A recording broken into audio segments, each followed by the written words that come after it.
Now, many of the social media platforms that our children and young people are using are ready to undergo big changes. Last week, Meta announced that it will no longer have fact checkers for Facebook and Instagram in the United States. TikTok's being faced with a ban in the U.S. or being sold, and by the end of 2025, this year, children under 16 in Australia will not be able to have social media accounts.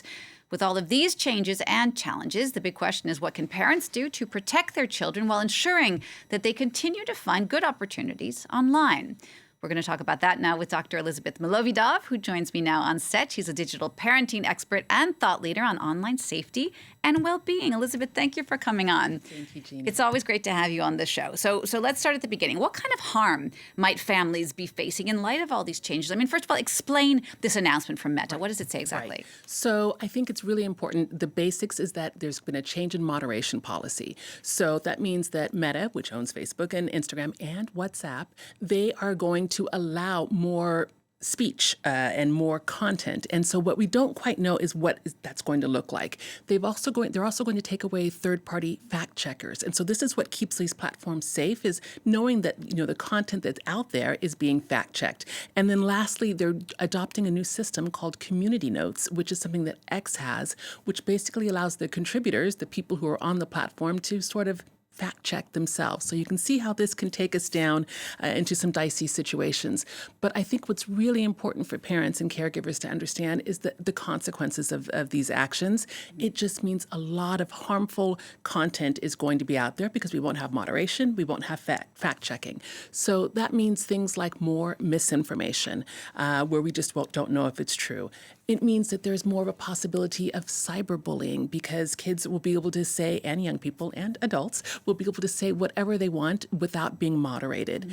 There is also a risk of just a lot more harmful conduct. And really something that frightens me is just this idea, this erosion of online trust, where you just don't know if you can trust what you can read anymore. Right. Yeah, but I also think it's really important to remember that children are just so vulnerable. So whatever they see, they're going to take at face value. And that is the most harmful consequence of just removing all of these types of guardrails that have been put in place. Right. So just to remind everyone again, we're talking about these consequences of more harmful content, the cyberbullying, loss of trust, like you're saying, in online content. I mean, in the face of those things, what can parents do to reduce the risks for their children? Yeah, it's really always the same thing that I've been saying from the beginning is stay informed, get educated. You don't have to be an online safety expert to really be thinking about critical thinking, to ask your children who, what, where, when, why, what are they doing online, setting some boundaries. My goodness, it's just really nice to set your own limits, your own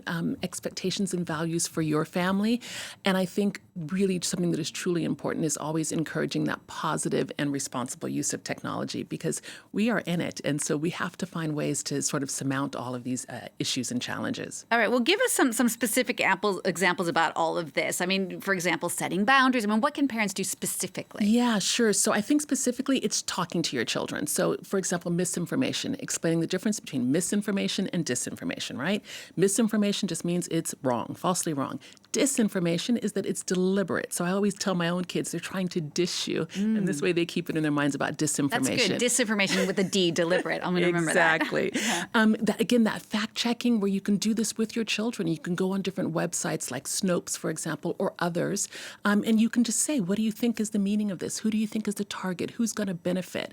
Those are some of the things that parents can easily do in addition to asking your children, who's your favorite influencer? What does the influencer say? What does an expert say? What do we think about this? But I think something that's also really important is we were talking about that educational piece for parents. There are tons of resources out there for parents. In the United States, Common Sense Media, the Family Online Safety Institute, Digital Wellness Lab. Here in Paris, you have e-Enfance. In the UK, there is NSPCC and Internet Matters and Parent Zone. And of course, I'm affiliated with so many of these for volunteer work.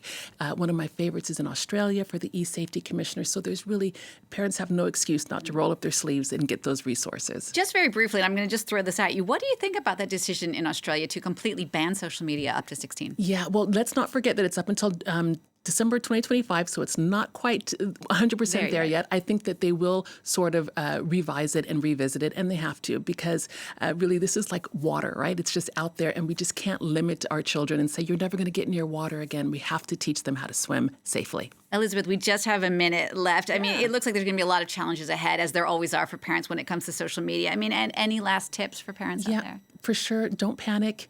Parent, stay calm. I'm so happy that we're talking about this now, because I think that a lot of people are anxious about this.